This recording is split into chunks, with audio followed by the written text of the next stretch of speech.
Good morning বন্ধুরা। আজ তোমাদের সঙ্গে যে ব্যাপারটা নিয়ে আলোচনা করতে চলেছি খুবই একটা গুরুত্বপূর্ণ ব্যাপার, তাই সকাল সকাল ভিডিওটা রেডি করার জন্য ছাদে চলে এলাম। তা বন্ধুরা, আজ যে ভিডিওটা আমি করতে চলেছি সেটা কোনো পায়রা সংক্রান্ত ব্যাপার না। পায়রা ওড়ানো বা একটা ভালো পায়রা চেনা সেই সব নিয়ে কোনো আলোচনা না। আজকের টপিকটা সম্পূর্ণই আলাদা। আজকের আমি আমাদের পরিবারের 1100 দাদা ভাইদের কাছে অনুরোধ করব, আজকের আমার ভিডিওটা সম্পূর্ণ তোমরা একটু ফলো করবে। আজকের ভিডিওটা হয়তো একটু লং হতে পারে, তাই আমি তোমাদের কাছে অনুরোধ করব যে অতি অবশ্যই তোমরা ভিডিওটা সম্পূর্ণ দেখবে। আমরা টুকটাক সবাই সোশ্যাল মিডিয়ার সঙ্গে জড়িত আছি এবং আমরা সবাই টুকটাক সোশ্যাল মিডিয়ার সব রকম ভিডিও ফলো করে থাকি। তা বর্তমানে একটা শিশুর জীবন নিয়ে সংকট এসে গেছে। শিশুটার নাম হচ্ছে অস্মিকা দাস। তা শিশুটার বয়স মাত্র 10 বছর। শিশুটার কোনো ছবি বা কোনো ভিডিও আমার কাছে নেই, যার জন্য আমি তোমাদের সেটা শো করতে পারছি না। তা শিশুটার বয়স মাত্র 10 বছর, এখনও পর্যন্ত 10 বছর বয়সে, 10 বছর না 10 মাস, ভুল বলেছি। তা 10 মাস বয়সে শিশুটার মধ্যে যেই সব জিনিসগুলো থাকা দরকার এখনও পর্যন্ত সেই সব ব্যাপারটা তার মধ্যে দেখা যায়নি। আর শিশুটার জীবন রক্ষার জন্য চিকিৎসার জন্য 16 কোটি টাকা দরকার। একটা সাধারণ পরিবারের পক্ষে সেই ব্যয়টা করা সম্ভব না, তাই তার পরিবার খুবই চিন্তিত হয়ে পড়েছে। এবং আমার মনে হয় যে একটা মানুষের জীবন 16 কোটি টাকার থেকেও অনেক বেশি, কিন্তু একটা সাধারণ পরিবারের পক্ষে 16 কোটি টাকা অনেক মূল্যবান হয়ে দাঁড়ায়, সেটা আমরা জানি। তা আমরা এরকম অনেকেই আছি যে আমরা আমাদের শখ পূরণ করার জন্য, এক একটা মানুষের এক এক রকম শখ থাকে। যেমনি আমাদের শখ হচ্ছে পায়রা পোষা। তা আমরা অনেকেই পায়রা কিনতে গিয়ে ঠকেছি, পায়রা ওড়ান শিখতে গিয়ে ঠকেছি এবং প্রচুর হাজার হাজার টাকা ব্যয় করেছি। তা আজ আমি আমাদের পরিবারের 1100 ভাইয়ের কাছে অনুরোধ করব যে আমরা আমাদের সামর্থ্য অনুযায়ী যেইটুকুনি হেল্প করতে পারি না কেন ওই পরিবারের উপকার হবে। আমরা প্রচুর টাকা পায়রার পেছনে খরচা করে থাকি, পায়রা ওড়ানোর পেছনে খরচা করে থাকি। 2024-এও আমরা পায়রা ওড়ানোর পেছনে খরচা করে যাচ্ছি এবং ভবিষ্যতেও খরচা করব।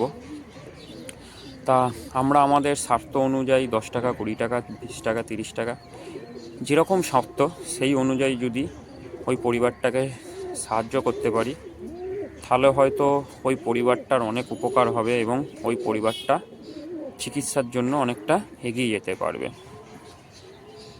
তা আমি আমার এই ভিডিওটা কোনো আমার ভিউয়ার্স বাড়ানোর জন্য বা ভিডিওটা ভাইরাল করার জন্য বা নিজেকে ভাইরাল করার জন্য আমি করছি না। আমি মন থেকে বলছি যে আমার 1100 সাবস্ক্রাইবার যদি এই ভিডিওটা প্রত্যেকে যদি ভিডিওটা একটা করে শেয়ার করে তাহলে সেই ভিডিওটা আরও 1100 লোকের কাছে পৌঁছাবে এবং যদি এইভাবে তারাও যদি শেয়ার করে আরও 1100 লোকের কাছে পৌঁছাবে।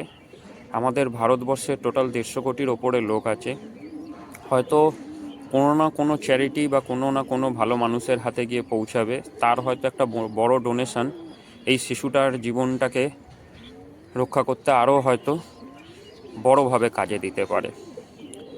তাই বন্ধুরা, আমি তোমাদের কাছে রিকোয়েস্ট করব যে যাতে ভিডিওটা আমাদের পরিবারের, আমার সাবস্ক্রাইবার 1100 ছেলে মেয়ে প্রত্যেকে যাতে ভিডিওটাকে শেয়ার করে এবং প্রত্যেকে যাতে এই শিশুটার প্রাণ রক্ষার জন্য এগিয়ে আসে, তাহলে শিশুটার জীবনটা হয়তো ফিরে পাবে। আর যতটা দ্রুত পারবে ভিডিওটা শেয়ার করবে। কারণ হচ্ছে ভিডিওটা হয়তো চিরকাল থেকে যাবে ইউটিউবে, কিন্তু শিশুটার জীবনটার দাম হয়তো সারা জীবন না। কারণ হচ্ছে শিশুটার হাতে মাত্র 1.5 বছর সময় আছে। তোমরা দেখে থাকবে সোশ্যাল মিডিয়ায় প্রত্যেকেই এই ভিডিওটাকে শেয়ার করছে, প্রত্যেকেই এই ভিডিওটাকে নিয়ে ভিডিও করছে। তারা তাদের কিন্তু ফলোয়ার্স বা তাদের সাবস্ক্রাইবার বাড়ানোর জন্য কিন্তু করছে না। তারা কিন্তু শুধুমাত্র শিশুটার জীবনের কথা ভেবে, শিশুটার মুখের কথা ভেবে ভিডিওটা বানাচ্ছে। আমিও যেহেতু একটা ভিডিও বানাই এবং এর আগেও হয়তো টুকটাক ভিডিও করেছি, তাই সারা রাত আমি ভাবছিলাম যে কখন সকাল হবে এবং আমি এই ভিডিওটাকে একটা গিয়ে রেডি করব এবং সকাল সকাল ভিডিওটাকে ছাড়ব। তাই বন্ধুরা, আমি তোমাদের কাছে একান্তই অনুরোধ করছি যে যতটা বেশি সম্ভব ততটা বেশি করে ভিডিওটা শেয়ার করবে, যাতে শিশুটার জীবনটা যতটা তাড়াতাড়ি সম্ভব তাদের পরিবারের হাতে এই 16 কোটি টাকাটা রেডি হয়ে যায় এবং ততটা তাড়াতাড়ি যাতে শিশুটা আমাদের মধ্যে ফিরে আসে এবং শিশুটা বর্তমান জীবনে যাতে ভালোভাবে ফিরে আসতে পারে। তা তোমরা সবাই জানো যে আমি ভিডিও যখন বানাই আমি আমার মনের মতো করে বলি, আমি আর 5 জনের মতো সুন্দর করে কথা বলে করতে পারি না।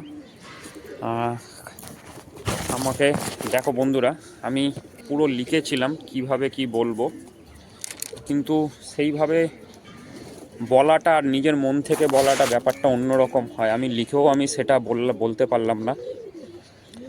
আমার মনে যেটা এলো আমি তোমাদের সঙ্গে সেটাই শেয়ার করলাম। তা বন্ধুরা, আমি আমার 1100 সাবস্ক্রাইবার ভাইদের কাছে একান্তই অনুরোধ করব যে তোমরা সবাই মিলে ভিডিওটা শেয়ার করো, যাতে শিশুটার জীবনটা ফিরে পায়। আমি এই বলে আমার ভিডিওটা শেয়ার করার জন্য অনুরোধ করছি আর আমার ভিডিওটা শেষ করছি। এবং তোমরাও সাহায্যের হাত এগিয়ে দাও পরিবারের কাছে, যাতে শিশুটার জীবনটা তাড়াতাড়ি সুস্থ হয়ে উঠতে পারে।